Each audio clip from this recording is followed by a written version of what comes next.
Hello বন্ধুরা, কেমন আছো সবাই? আশা করি ভালো আছো। আমাদের পুরী ট্যুরের সেকেন্ড প্ল্যান হচ্ছে অর্কক্ষেত্র মিউজিয়াম, যেটা কোণার্ক মন্দির, সূর্য মন্দিরের একদম ঠিক পাশেই।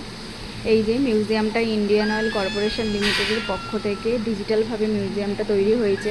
2018 সালে তৈরি হয়েছে। সূর্য মন্দিরের ইতিহাস এবং মন্দিরগুলো তৈরি হয়েছে কিভাবে সেই সম্পর্কে সবাইকে জানানোর জন্যই তৈরি হয়েছে অ্যাকচুয়ালি। তো এন্ট্রি ফিস 30 টাকা করে টিকিট, স্কুল কলেজ স্টুডেন্টদের জন্য একদম ফ্রি, আর এমনি নর্মাল পিপলদের জন্য 30 টাকা করে। প্রতি গ্যালারিতে কোণার্ক মন্দিরের বিভিন্ন দিক ফুটিয়ে তোলা হয়েছে, প্রত্যেকটা গ্যালারি সুন্দর। আর তোমাদের দেখাবো, এটা ফার্স্ট গ্যালারি।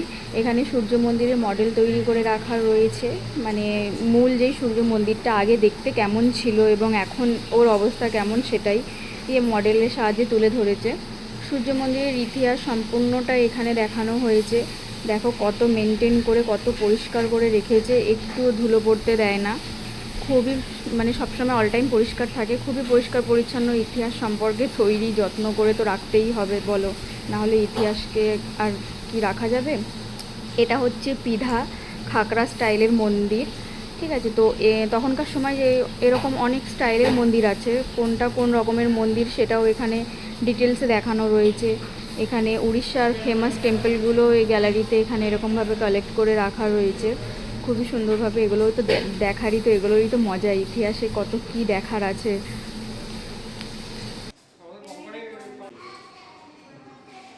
আর এই গ্যালারিতে হচ্ছে সূর্য মন্দিরের গায়ে যেসব আর কি সূক্ষ্ম সূক্ষ্ম কারুকার্যগুলো করা আছে সেই সম্পর্কে ডিটেলস এখানে দেখানো রয়েছে। আর এখানে এই তিনটে মূর্তি, সেই সেম গ্যালারিতেই তিনটে মূর্তি এখানে দেখো কত সুন্দর করা। Of my favourite part of the temple are the artistry. দেখো কি সুন্দর এগুলো, এত ডিজিটালভাবে তৈরি করা এগুলো, বাট আগেকার দিনে কারিগররা ছেনি হাতুড়ি নিয়ে করতো, এত ভালো লাগে আমার এগুলো দেখতে। আর এটা নেক্সট গ্যালারি। এই সেই সময় মন্দিরগুলো তৈরি হয়েছে কীভাবে সেই প্ল্যান দেওয়া রয়েছে, এক কথায় ব্লু প্রিন্ট। এই গ্যালারিতে সূর্য মন্দিরের গায়ে যেসব কারুকার্য, যেসব মূর্তি খোদাই আছে সেই সম্পর্কে একটু ছোটোখাটো ডিটেলস এখানে দেওয়া রয়েছে। আর এটা হচ্ছে লাস্ট গ্যালারি, এটা দেখে আমরা বেরিয়ে যাব। এখানে মোট 5টা গ্যালারি রয়েছে। এই গ্যালারিতে দেখো কত সুন্দর সুন্দর মূর্তি রাখা আছে। এই গ্যালারিটাও বেশ সুন্দর, শুধু এটা নয় সব কটা গ্যালারি সুন্দর। প্রত্যেকটা গ্যালারিতে অনেক কিছু জানার, শেখার বিষয় আছে। মিউজিয়ামটা সূর্য মন্দিরের ইতিহাস এবং মন্দিরগুলো তৈরি হয়েছে কিভাবে সেই সম্পর্কে সবাইকে জানানোর জন্য আর কি এটা রেডি করা হয়েছে। আমার তো বেশ খুবই ভালো লেগেইছে।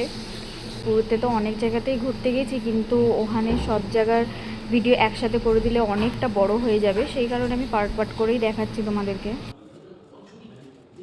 আর এখানের একটা সাইডে তখনকার সময় ট্রাইবাল জিনিসপত্র, চিত্র, কালচার, তারপরে তখনকার হচ্ছে হস্তশিল্প, প্রত্নতাত্ত্বিক দিকটাও এখানে দেখানো হয়েছে উড়িষ্যার।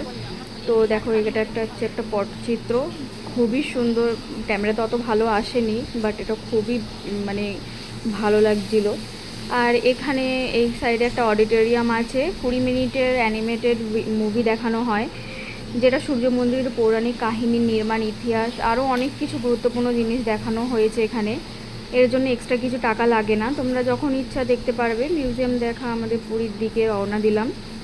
এই যে আমরা দুপুরে বেরিয়েছি আর আমরা সন্ধ্যের মধ্যেই সবাই পুরী ঢুকে গেছি। বিচ সাইডে সমুদ্রের সৌন্দর্য একটু উপভোগ করলাম। বিচে এসেছি আর রাতে সৌন্দর্য উপভোগ করব না, সেটা কি হয় বলো। বিচ সাইডের মার্কেটটাও একটু ঘুরে দেখলাম। সবাই ডিনার কমপ্লিট করে এবার পাশের একটা মন্দির ছিল, সেই মন্দিরে প্রভুর দর্শন করে আমরা এইবার হোটেল চেকিং করব। খুব ক্লান্ত হয়ে গেছি। আমরা এই রয়্যাল গ্র্যান্ড হেরিটেজ হোটেলে ছিলাম। হোটেলের ইন্টেরিয়রটাও বেশ সুন্দর, হোটেলটা বেশ ভালো, ক্লিন, আর স্টাফদের বিহেভিয়ারও খুবই সুইট। ঠিক আছে, আজকে অনেকটা ট্রাভেল জার্নি করে রোদে ঘোরাঘুরি করে আজকে দিনের মতন শরীর খুবই ক্লান্ত হয়ে গেছে, কষ্ট হয়ে গেছে, অনেক কষ্ট করে নিয়েছি আজকে। কালকে শরীরকে আবার কষ্ট দেওয়ার জন্য রেস্ট তো অবশ্যই নিতে হবে। তো আজকে রেস্ট নিয়ে কালকে চিল্কার উদ্দেশ্যে বেরোবো একদম ভোরবেলাতে। তো দেখো বেডরুম, ওয়াশরুমটাও বেশ সুন্দর, ক্লিন। আর দেখা হচ্ছে, এখন একটু রেস্ট নেব। তো দেখা হচ্ছে কাল নেক্সট ভিডিওতে, চিল্কা ভিডিওতে। তো সবাইকে টাটা, গুড নাইট।